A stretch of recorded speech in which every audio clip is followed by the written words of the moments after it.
My name is Julian Gau. I'm from New Jersey. Right now, my family lives in Connecticut, and I'm one of the master's students in orchestral conducting at Boston Conservatory. How did I get interested in conducting? When I was young, my mother was a conductor.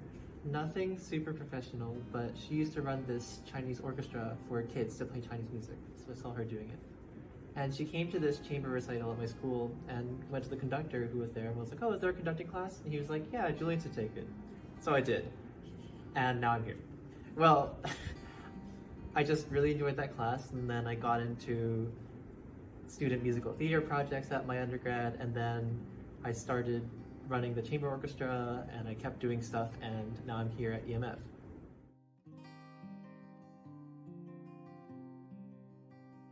So I was fortunate to conduct the overture to the opera Oriente by the German composer Karl Maria von Weber. Well, we got the assignments, and then I knew that I had to just study a lot because, you know, a lot of the musicians at EMF are instrumentalists, so a lot of their time when they're not in rehearsals or in coachings or lessons is practicing. For us, it's not just practicing gestures, but really mostly just studying the music and staring at the score a lot and making notes in the score a lot and staring at it some more. And so that was really a lot of the preparation.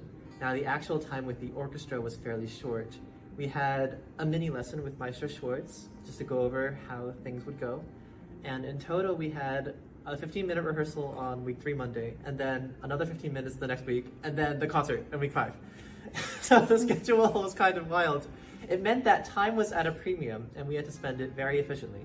The good news is that the festival orchestra is made up of outstanding musicians, many of whom have played these pieces many times. So that was a great help.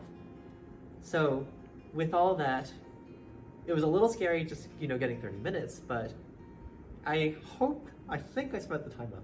And they're wonderful musicians, so I think the concert went wonderfully.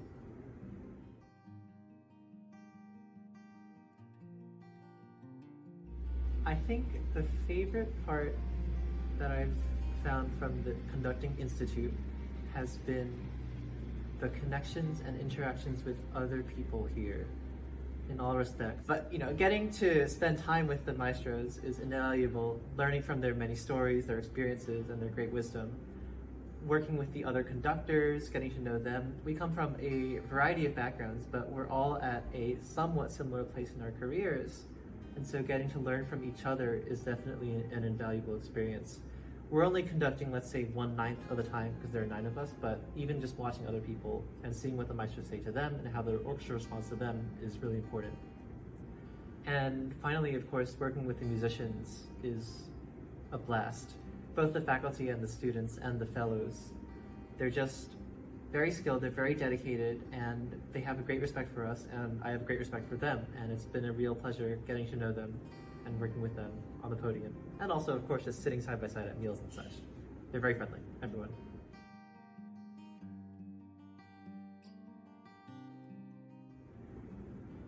I think, at least musically, Maestro Schwartz has this approach to musicality that is very much based upon phrasing. He's always thinking about phrasing. Think of the phrase, not just the vertical sonorities, which are important, but the horizontal phrase and the direction of the music and where it's going to go. And this informs his gestures. This informs how he thinks about the music. This informs how he communicates it to the orchestra. And I would definitely like to think about that more. Another takeaway is just having confidence in my own abilities. So I came here as a cello student in 2017, that was 5 years ago. And it's very different being an instrumentalist in the orchestra versus the conductor on the podium shouting at everybody. Just kidding, I'm not shouting.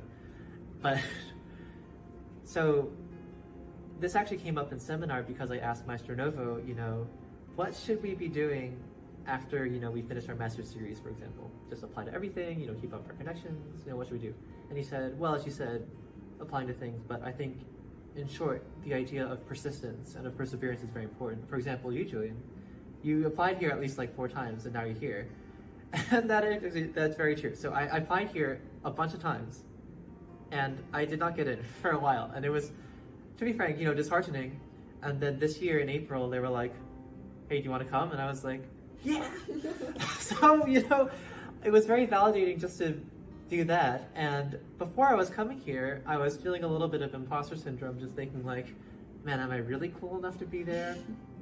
But coming here and being treated with such respect and collegiality by the other conductors and by the maestros and by the musicians has been very validating for me.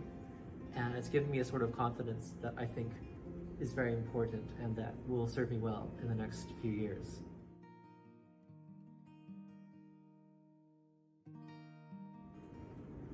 I think in a very practical sense, the teachings of the conducting teachers is very helpful.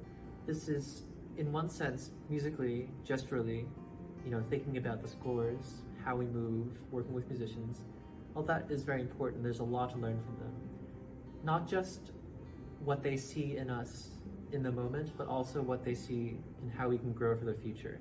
What sort of exercises we can do at home, what sort of ways we can try to grow in the future. But also they talk a lot about career advice and things like, how do we do applications? What are we going to do when we're music directors? How do we interact with musicians? And that sort of career type advice is often overlooked, I think, in conservatory education. Now, I didn't go to conservatory for undergrad, but even in my master's program, I took this career skills class, which is very important, but that kind of guidance is somewhat hard to find. So it's great that we got to learn these career type, people type, network type, those kinds of advice from people who have been extremely experienced in this field.